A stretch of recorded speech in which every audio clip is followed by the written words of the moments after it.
Andrew, okay, welcome to the podcast. I appreciate you finally sitting down with me. I know you and I were going to do it sooner, and then the pandemic hit, and we're all locked in our houses, and then we scheduled today. So I appreciate you coming on. Maybe you want to talk about, where you grew up, where you're from, and how you got into business. We'll talk about some of the businesses you've been involved with, and then I want to get into, your whole business, running your business like a pro, and all the stuff you're doing on the coaching side and business growth side. Okay, All right. great. Thanks for having me, Mitch. Thanks for joining me. I appreciate it. Okay. Well, originally from Pittsburgh, Pennsylvania. Okay. Grew up there.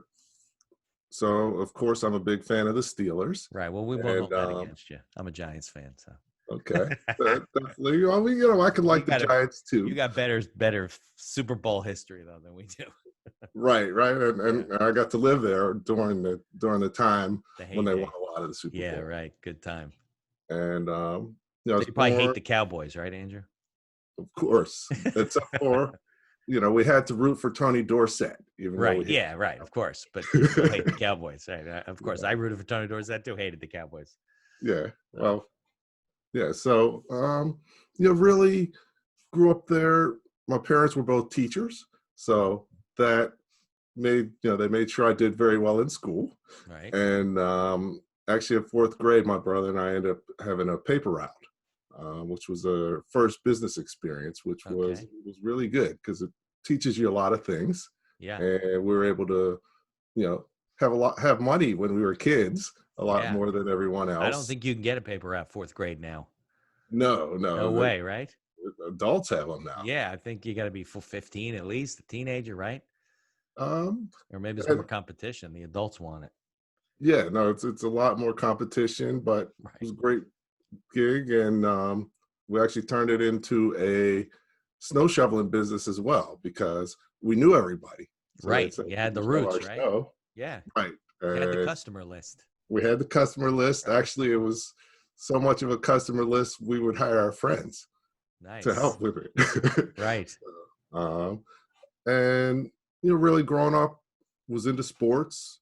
Loved baseball, loved basketball. Actually, in high school, I played tennis. Okay. And growing up, it was a lot of fun. Okay. And then, so where'd you go to school? Did you go to school locally in Pittsburgh, or? I actually escaped after after high school. I don't think I've been back for more than a short visit. Your parents and relatives still live there? Everybody's still there. Okay. So I'm the only one that got out. But I graduated from MIT undergrad with a degree in mechanical engineering. So one of those bad schools, right?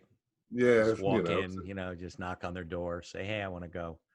Yeah, it was really easy there too. Now, is that why you know Jack through? Because I know Jack Killian introduced us. You know him through, I know you're not his age. So did you meet him through like alumni events or things like that? Yeah, actually he led a group in New Jersey for people who graduate from business school. So got it. Okay. That's the Sloan School, right? MIT? Yes. Okay, great.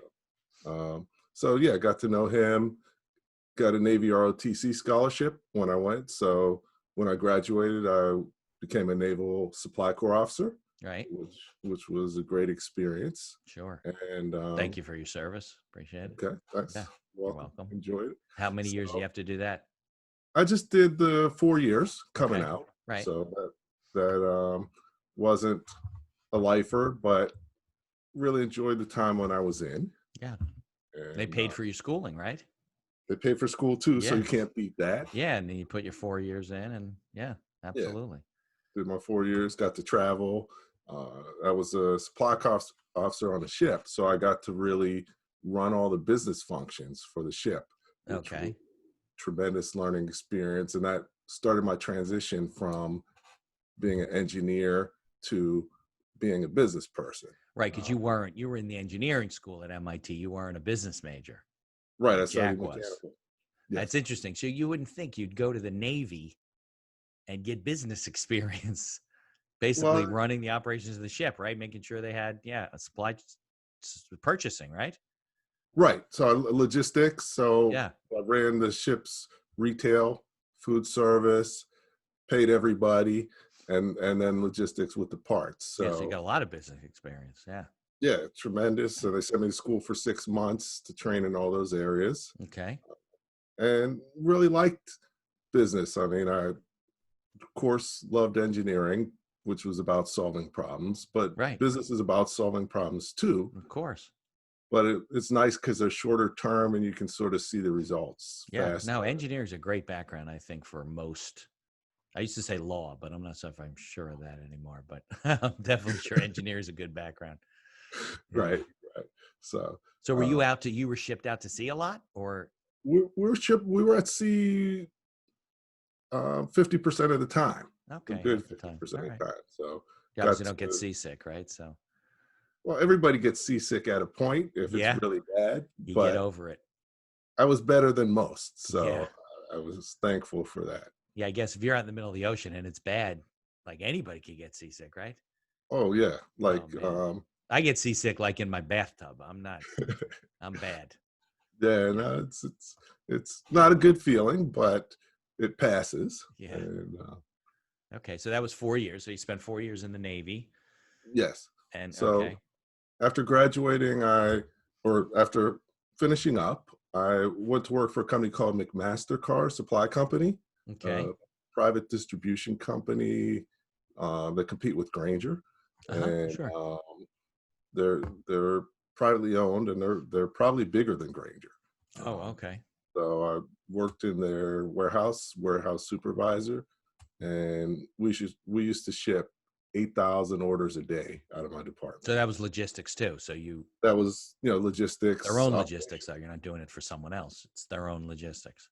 Correct. Got it. Okay. So, and from there, I went to business school because I wanted to learn more about business. Right. Had an opportunity to go to New York University and Right. study finance That's and Stern School, right? New York University Stern School. Yes, Right. sir. Got it. See, I know So, the circuit a little bit, okay. Uh, So okay. So that's in, I think, is that in the village or is that? that is in the village. Okay. So All right. Good. there So used to be, that's a great school. Yeah. Top five. So probably great experience, not only going to the Stern School, but being in the city, right? yes, Yeah. yes. So so that was great, and had already moved to the area, so got the chance to live in Jersey, but Okay. go to the city. And especially as a finance major, you get to do, it's a finance capital. So, Right. I went to a lot of Wall Street firms, Yeah. A lot of interviewed internships. And did in you work on Wall places. Street afterward? I worked on the buy side. So I worked with people on Wall Street. Okay. I actually worked at New York Life Insurance Company Sure. in the investments area. So um, I had a chance to, you know, work with the chief investment officer on different investment strategies for the company. Right. So this is investing their assets.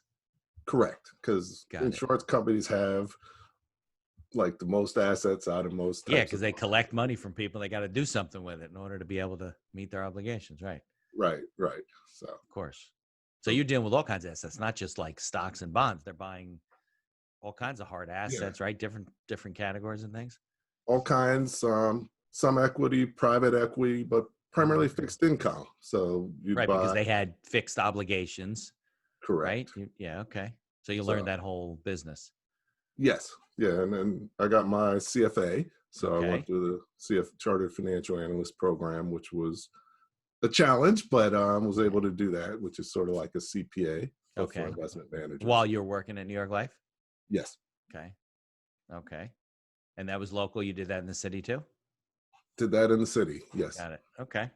and then from there, I had an opportunity to be the chief operating officer of the Executive Leadership Council, which is Okay. a trade organization out of DC that represents the most senior African Americans in corporate America. So did you move to DC? I moved to DC for about a year and a half. Yeah. DC's a neat town, right? Yeah, Yeah. DC's great. I mean, still like it up here in Jersey a little better, but Yeah. but enjoy my time down there. Right. Okay. And then what brought you back here? Um, well, finished up, not really a long-term nonprofit person. Right. So, Yeah. The um, nonprofit world's different than the yeah, for-profit driven business world, different pace. Yes. Yeah. So it's different. And I knew I was coming back. I kept my house and everything while I was down there. And my wife worked up here. So, Oh, you knew it um, was a short-term yeah, I knew I was, thing. wasn't going to stay there forever. Right, Uh, right. Okay. but And what'd you come back to? I came back actually, it was right after the real estate crisis. That was what, So, like oh 06, oh 08, something like oh that? 08, Oh 08, oh 08. right. Yeah, it So, started probably oh 06, oh 07, and then really dropped yes. off the cliff in oh 08, right? Right, right. Yeah. So I had plenty to do because unfortunately I owned real estate in Florida. So Okay. that was the worst hit place and Yeah. had to Oh my God. We do had that. people, we were helping them sell condos. I don't do real estate in Florida, but I have friends and stuff. We were helping them. We were doing short sales. I mean, they were 50% of their value, 30% of their value. It was Yes. ridiculous. The only thing was Yeah. worse, I think, was Vegas. Vegas was Um, worse. These it ghost might not have towns. been worse, It but didn't seem that way, right? Yeah. yeah, I owned a condo in a development with like 33 units. 20 of them were in foreclosure. Yeah. So how do you Yeah, compete with that? You're trying to get rid of your unit, and there's other right, 19 available. So, and there's right. more available in other complexes. I mean, that's what just kills these things. So Yeah. that's the risky. Was it a thing that you were renting, or was it just something you were just going No, using? no, I was renting. I had a few properties, all of them rented. So Yeah. definitely a challenge. So I spent time doing that, did business consulting, and really my business grew out of that over time. Got it. You started working with certain business owners. Was it any particular industry you started working with, or No, it's not specific industries. I mean, basically, I focus on business best practices on the okay, strategy and financial management side. So every type of company needs that. right? So, But you're dealing with bigger companies. They're not, entrepreneurs don't, you know, deal with investment strategies, and they don't have any money. So well, it's no, bigger companies. financial management more like a lot of businesses have cash flow issues. Okay, A lot of businesses are looking for financing, uh, okay, doing the financial projections for their company. got it. So, Helping them with their balance sheets so they're bankable, that type of stuff. yes, Okay, yeah, that makes sense.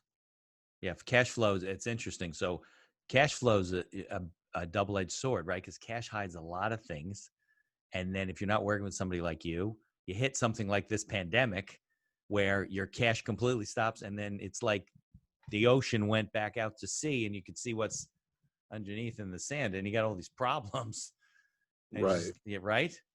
Yeah. It's, I yeah, mean, a lot of companies were just hanging on before this. yeah, And, this has been a blow. Fortunately, the government has actually done some things yeah, they've helped. for But you small can't keep business printing owners. money. You and I both know that it's Right. eventually your economy collapses. So, but there's businesses that can't even operate at 50% of their capacity. So how do they stay open? Or you, like you said, if you had a business that was just getting by, it was more like a lifestyle business, Right. they might think twice whether they want to go back to just getting by.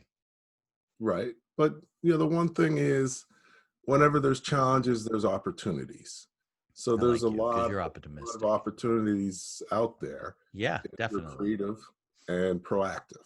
Right. So, Yeah. And you know the people that are always look at it that way. Like they see change as an opportunity, whether it's good change, bad change. And there's always an opportunity. And there are sections of the economy that are thriving. There's businesses that are don't know what to do with themselves, right. and then there's others that are not gonna, but some of the good ones, the good people that are good at that stuff, probably a lot of people you work with, they'll get through it no matter what industry they're in. They'll figure a way to collaborate, to partner up, to work together, whatever. And then some people just gonna put their head in the sand, unfortunately. We'll have to see what happens with all that stuff. Right. Right. Yeah. That's the worst thing you can do is put your head in the sand. Yeah. Right. You got to make it, you got to get out there, make it happen. I remember when this started. So, I'm a small business attorney. So a lot of my businesses closed. Well, Hmm. I mean, they all closed. I had some large real estate transactions. I was working on some business sales, all came to a screeching halt. I don't even know if they're going to start up again. And Right. so I had nothing to do. So yeah, sure, I got a PPP loan and I got, support and everything. But I basically set up my computer, and you use Zoom all the time. I'd never used it. Jack used to tell me about Zoom. I was like, what are you talking about? And then the 78-year-old guy's telling the 53-year-old guys about technology. It's funny. And then, so I set up on my laptop at home and brought home my podcasting equipment with my mic.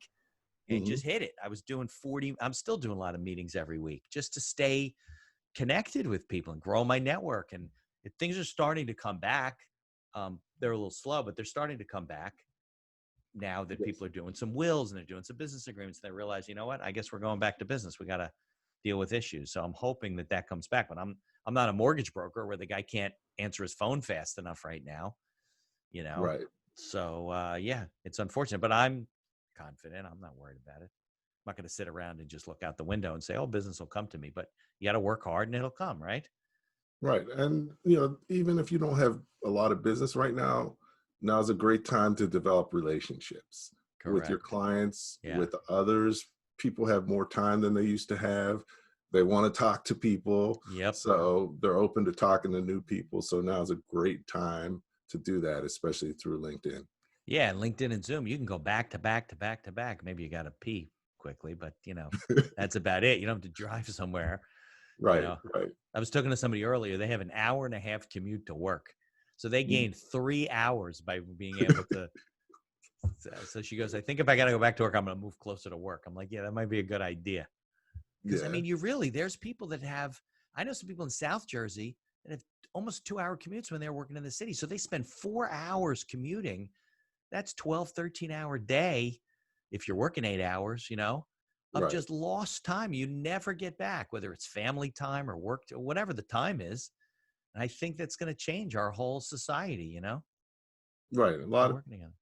A lot of people aren't going back or not going back the same way, you Right. know. Um, So you really started coaching and consulting and, doing all the stuff you do in like 08, 09. Is that right? we started in 08, 09, Okay. and, you know, built up the business. As you know, when you start out, it takes a while. So, Yeah. Got to kiss a lot of frogs, talk to a lot of people. right. So did that. I did some teaching, I did training, and really built relationships, did a lot of networking, making connections. And, fortunately, I was able to um, first have the staying power, because a lot of Right. people can't, sustain for a couple years while you're growing it to size. Yeah. And connected with some really good clients that I've been able to help a lot. So, having good experience, getting referrals makes a big difference. Yeah, for sure. No question about it. Well, I think that's a lot of small business owners don't kind of anticipate like how long this will take. How much money do I need to be able to get this off the ground? It may not be a couple of years, but could be a good 6, 8 months if you're a restaurant or something like that. And you better have the capital if it's November going into the winter and things kind of die out. Forget about the pandemic. I mean, that was just something nobody can anticipate. Right. So, yeah, no, definitely it takes time. And unfortunately, there's a lot of people, moving towards the gig economy. A Right. lot more people are going to be starting businesses, going out on their own, and they don't really have a clue what it takes to do that. And Yeah, it's much because it, harder than you would think, and it takes longer and costs more than you right. would I mean, I imagine. guess if you can do it as a side hustle while you're working, better ways to get started. It was funny. I was talking to Andrew to somebody the other day, and they said to me, "Well, gig economy, like how many gigs? Is it 2 gigs or 3 gigs?" I said, "Wait, are you talking about computers? You think it's like that's what gig refers to?" He goes, "Yeah." I go, "No, no, no, gig. Like a job, like you got a gig." He's like, "Oh, that makes a lot more sense." I'm like, "Yeah, that's what it is. It's like your side hustle, or you have multiple jobs, or." There was a podcast about that where I forget the name of it, where he was interviewing people that had like, they made their living having multiple streams of income. Maybe they represented one of these, energy companies, and then they were involved in the multi-level thing, network marketing, and then they had another company. I got to look up it was like, it was called the Portfolio Career Podcast. So people have these portfolio careers that they Hmm. do, I thought I don't know if that's a real term or he made it up, but that's true. There's people that do that. They got all kinds of things going on. I don't know if they really make a lot of money or they ever get off the ground, but I think sometimes you need focus a little bit, Right. you But know. more and more people are having to do that, Yeah, they got to and fill the that's the becoming the piggy norm. bank. Yeah. Yeah, like you're not making enough money at work, So your work says, okay, you're working part-time, and then, maybe unemployment runs out or you can't get it. And then you got to figure other ways to do it. So you're hooking up with affiliated marketing companies. I do with the podcast. We're working on an affiliate relationship now with a company where we can promote their services and they give us the service, and, and then hopefully it helps us grow the podcast and bring some money in if people use the service. So I'm talking to several people about that kind of stuff, because I would love to have some support for this, and then it would help me focus on my law practice more. And so you and I could talk, and then I could just ship it off to somebody, and they could do all the editing and posting and everything like that. That makes it a To lot be the easier. celebrity that I'm trying to be, Even though I'm not a celebrity, but I could pretend like I'm one. Well, you're a celebrity in your own world. In my own mind. Exactly. That's what's good about Zoom. You get to see yourself on TV. It's like you're on TV.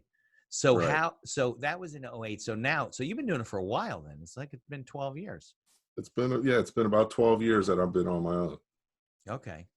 Uh, And so what kind of businesses have you worked with? Have it been any particular industry, would you say, or? across the board, I've worked with, over 500 business owners in many industries. Right. I focus on businesses $20 million in revenues and below. So, smaller type businesses. And as of late, I've been working with a lot of manufacturing companies.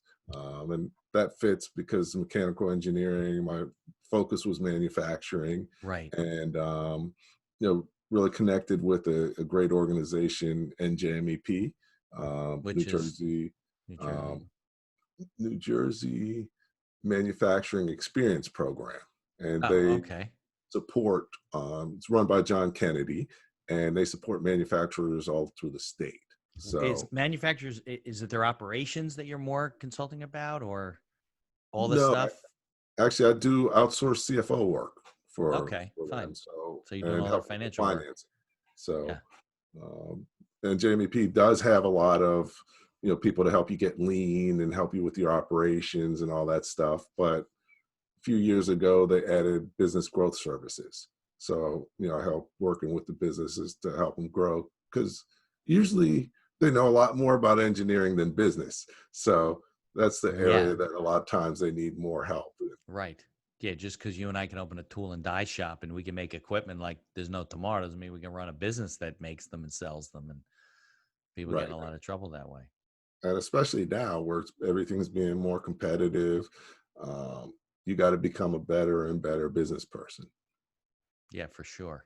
I also find, and I've heard this from consultants, that it's very common as these companies grow, that their departments tend to silo and not communicate as well as they should. So finance doesn't know what operations is doing. Operations is doing things that it's hurting sales. They don't realize sales is trying to do stuff. They're all competing with each other internally, and it ends up, making things difficult for the company. So sometimes you have that. Sometimes you have the opposite. I run into the opposite a lot because, the businesses grow, right, and they have to be more structured. But they just don't have the structure. Right, because usually the owner's been in business the whole time, so they haven't been in a larger business to understand what structure looks like. Right. And so everybody's doing everything. Yeah. But right. Well, that's always a huge problem, right? You're deploying your human capital wrong, and all the people in the wrong jobs, they can't do an effective. And then companies, what they do? They put in systems in place from the top down. So the systems are being put on top of the people in the wrong jobs, or they're handling everything, and they're just, here you go, here's another system to use. They're like, well, we're not even the right, and doing the right job. So you put the people first and then give them tools to make their job right. But I think that's a huge problem. And I was just talking to a guy from London who did a study. They studied like 150 businesses to start.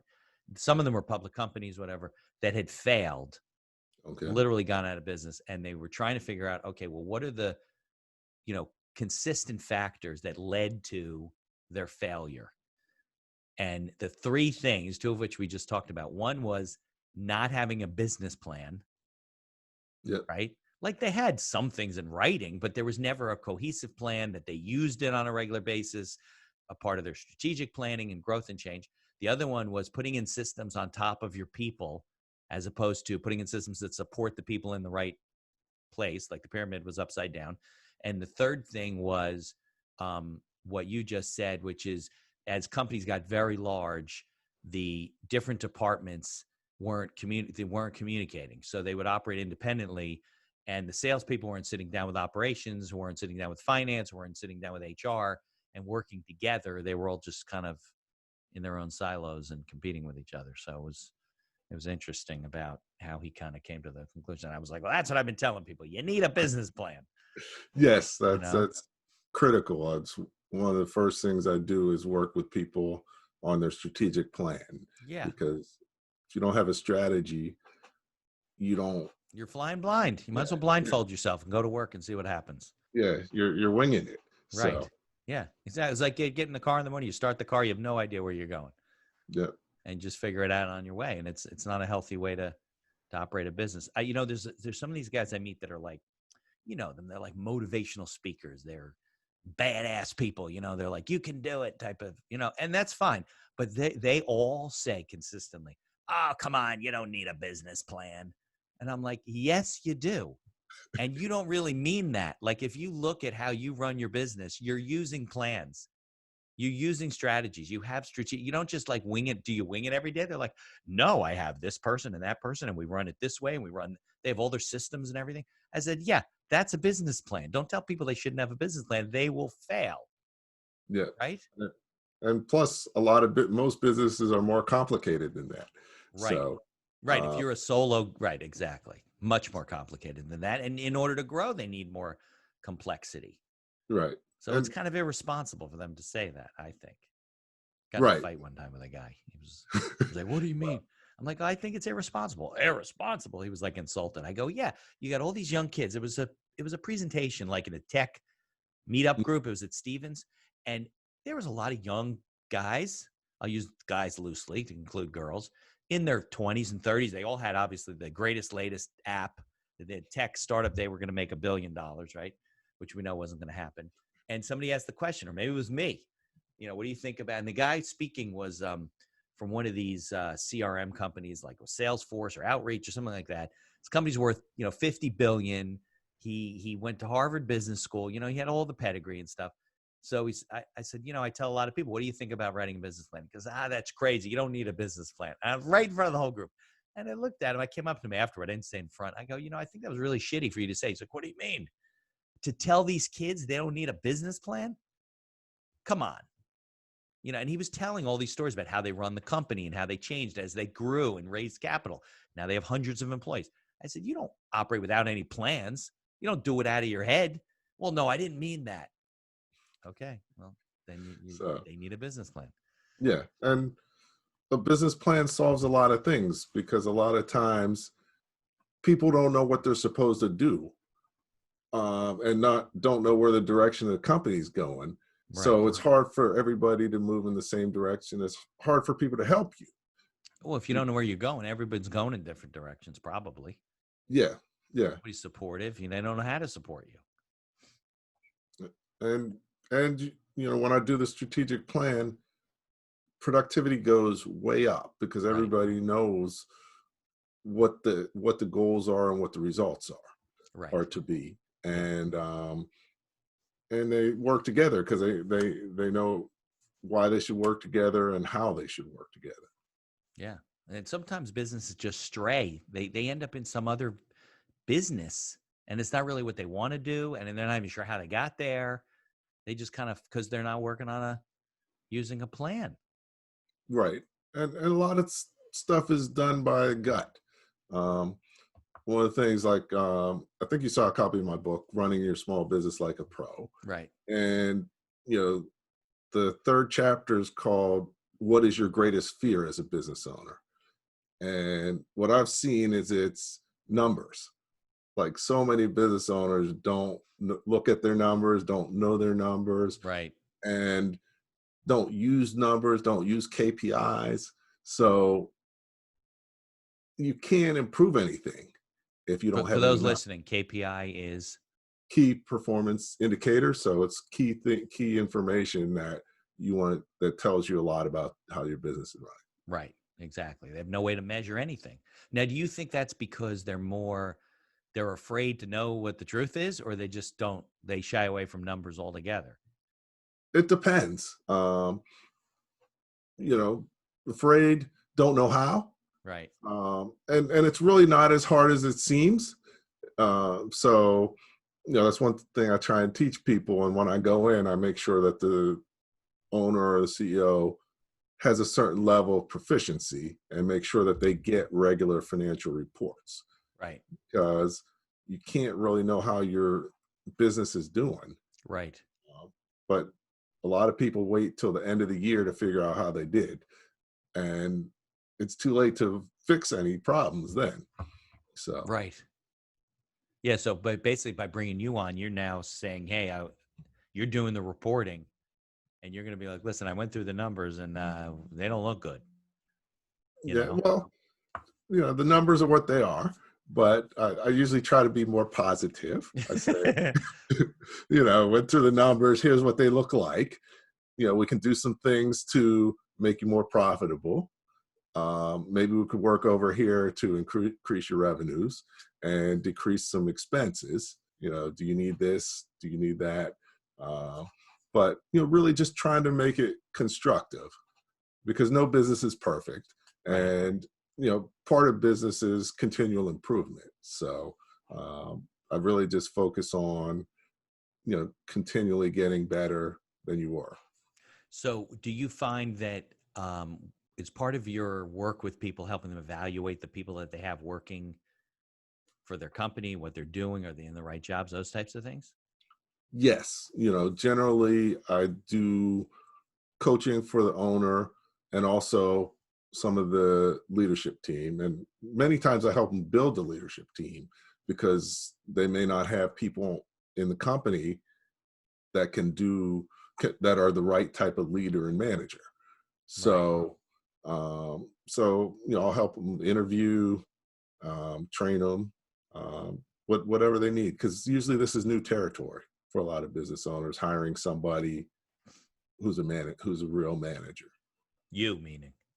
No, I mean like into their Oh, company. into their adding the management layers. They're not used to Right. having that kind of stuff.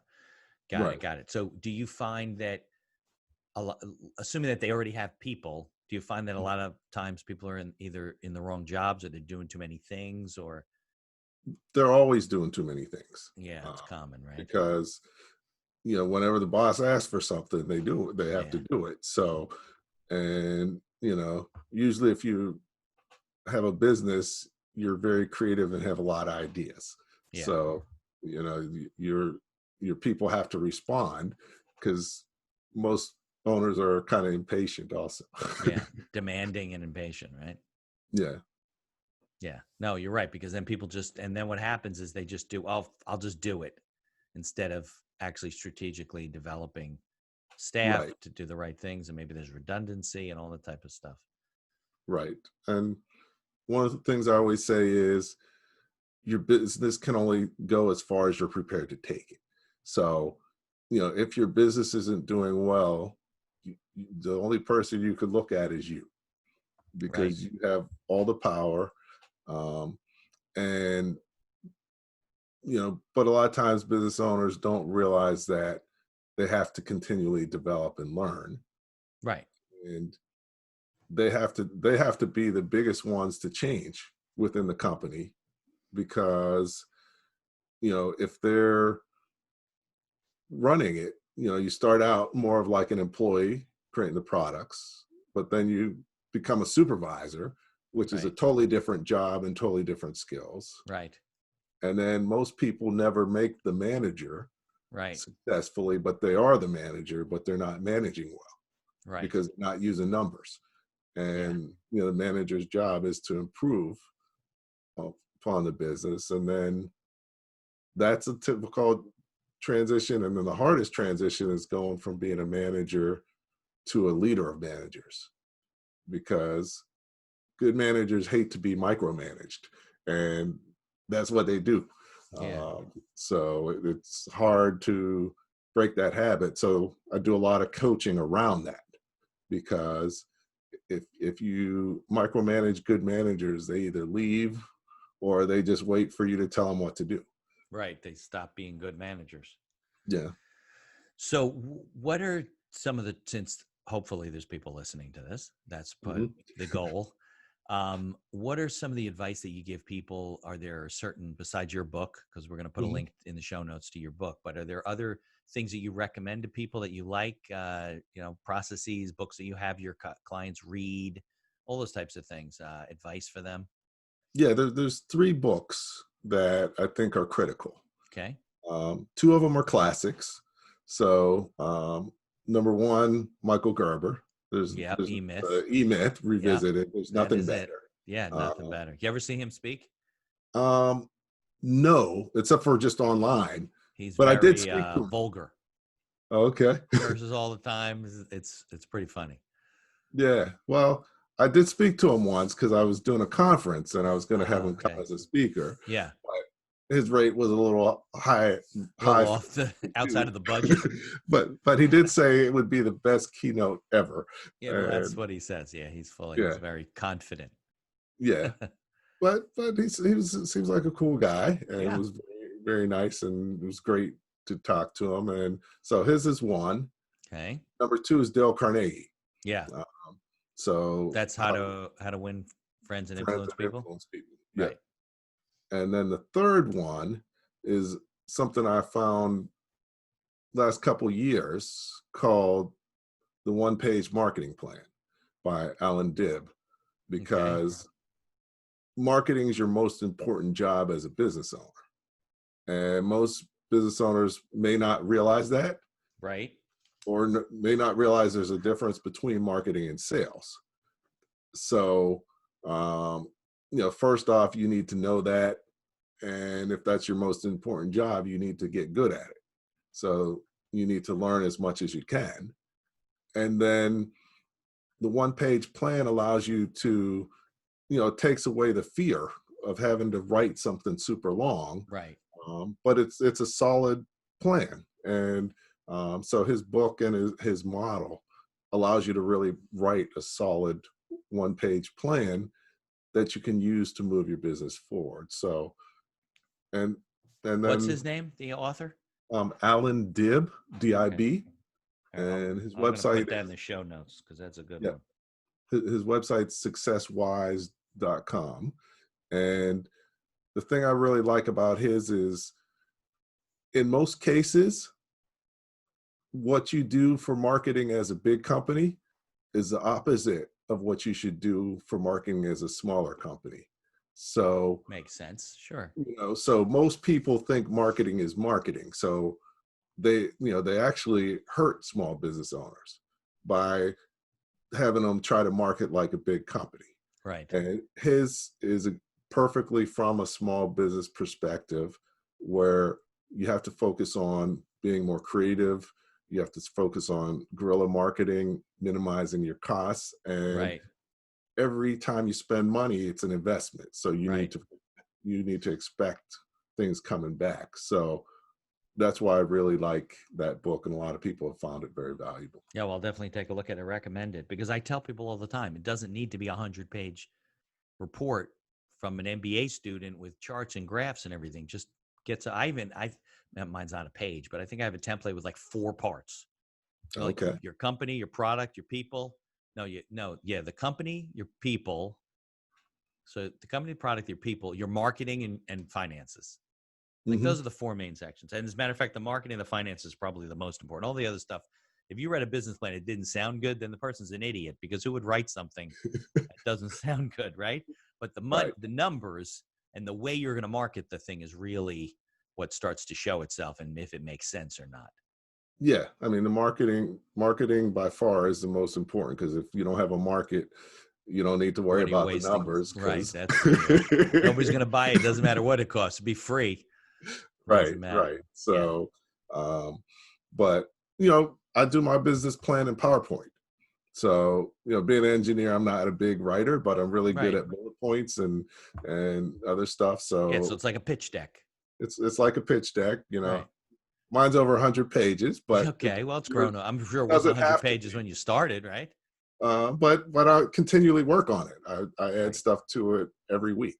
Yeah. That's what I So think people miss is that they don't realize that their business plan is not something you use to sketch out what your business is going to be and then throw it in the closet and start working on your business. It is your Right. operating document for the most part. Yes. Yeah. Like an operating agreement and bylaws, those you don't go back to and use all the time. You might change them every once in a while, but those are set. These are the rules. We have any problems, we'll go back to it and get in an argument, then you put them away. But your business Right. plan is really your operating document, Right. to run your business. You need to have that to know where you're going and to help other people know where you're going so they can help you get there. So how do you find, I know you do a lot of networking and marketing. How do you find most of your clients? Are they people that are referred to you and they're like, Andrew, I'm a mess, I need your help? Or they heard you speak, read your book? Where do you think it's coming from? Well, I've been fortunate enough to really be able to connect with 3 organizations that support entrepreneurs and business owners. So what I do is either do training, do coaching, do consulting directly for the organization or for companies that are associated with the organization. Got it. So, over time, it takes years to develop those relationships. Of course, but it puts you in front of their members and shows Right, you as an expert to them. right. So, that's been great. I've had a lot of success. So, they continue to send me people. Very good. All right. So do you have anything else you want to add? Advice for people? Uh, You got anything coming up? You're going to be, well, actually, this will be a couple of months before it comes out. So you probably don't want to say, I'm going to be on such and such next week, because then by the time I right, get it edited, they won't hear it. right. Well, a couple things. One, on a monthly basis, I've set up a webinar series, based on helping your business thrive and not just survive, and really talking about key ways that people can grow their business in any environment. It is challenging now, but even though it is, there's opportunities all Right. around you. And what we do is we help people be able to look at the trends to see what things are going on and try to match those up with their strengths so that it's a lot easier if you're riding a trend than if you're facing headwinds to the trends. So Sure. really helping people understand what's going on in the marketplace where they might have opportunities. Okay. And then I know before this, we talked about a business challenge that you were running, but you're going to run it again next year because of the whole pandemic thing. Yes, yes. So it's the Business Growth Challenge, and it's really focused on businesses that maximize their growth year over year. And Okay. through that year, we also provide support, resources, training to help them be even more successful in growing their business. So it's a win-win. Even if you don't win the money, you win because we're going to help you make more. We're going to help you sell more and make more. Right. Uh, How much money could they win? well, we put up $20,000, Oh, okay. Real and money. there's two winners Okay. for businesses under $100,000 in revenue, and two winners for business over $100,000 in revenue. So it comes out to $5,000 a business. Um, Okay. but the most important thing is you should learn things that will help you to probably make more than $5,000 just from participating. So So if they go to your website, can they sign up for your mailing list or something so they'll be notified when this coming out again? yes, you can go to the website, Okay. sign up for my mailing list, and we do other events as well. Okay. But definitely, we try and create um, opportunities to empower entrepreneurs and small business owners, because there's so many things that you need and that you need to know, Right. that you can't know it all. So what we No try way. and do is provide resources and support, across the board in different areas of business, and make it affordable. So, Sure. Absolutely.